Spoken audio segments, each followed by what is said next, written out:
Tapi mereka menuduh orang-orang mendakwakan tauhid itu sebagai Wahabi. Wa idza ja'u bihadits, kalau kita datang membawa hadis kepada mereka, wa idza sta'anta fasta'in billah, kalau engkau meminta pertolongan, mintalah tolong kepada Allah saja. Maka kata mereka apa? Hadza hadis Wahabi. Ini hadis Wahabi. Nah, jelas itu hadis Rasulullah SAW disebut hadis Wahabi. Disebut ayat Al-Qur'an disebut ayat Wahabi.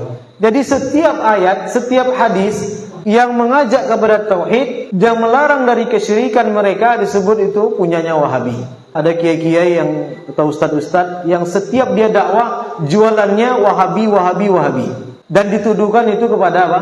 Kepada orang yang mendakwakan tauhid, mengajak kepada tauhid, melarang orang kesyirikan, melarang orang berdoa kepada orang-orang mati, melarang orang membuat jimat, melarang orang pergi pada pesugihan, melarang orang dari membuat sesajen-sesajen yang diserahkan kepada penghuni-penghuni yang kata mereka jin-jin tempat tertentu. Ini kesyirikan. Nah, setiap ayat dan hadis yang dikeluarkan oleh dai yang mengajak orang kepada tauhid, beribadah hanya kepada Allah, takut hanya kepada Allah, meminta hanya kepada Allah, dan melarang manusia dari kesyirikan, disebut itu, oh ini ayat dan hadisnya Wahabi. Ditanya kepada mereka, mereka enggak juga tahu apa itu Wahabi. Kalau tidak tahlilan, tidak yasinan, tidak maulidan, itu Wahabi. Imam Bonjol enggak juga tahlilan, yasinan, maulidan. Imam Syafi'i, kapan Imam Syafi'i maulidan? Kapan Imam Syafi'i dia tahlilan? Enggak ada. Imam Syafi'i Wahabi? Nah, ini kebalik ini.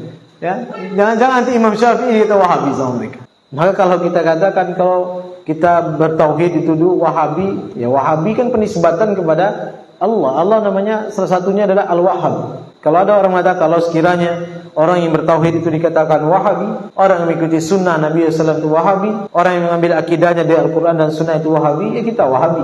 Saksikan bahwa kita adalah Wahabi. Kita harus bersabar. Bersabar di atas tauhid dan bersabar di atas sunnah Nabi SAW.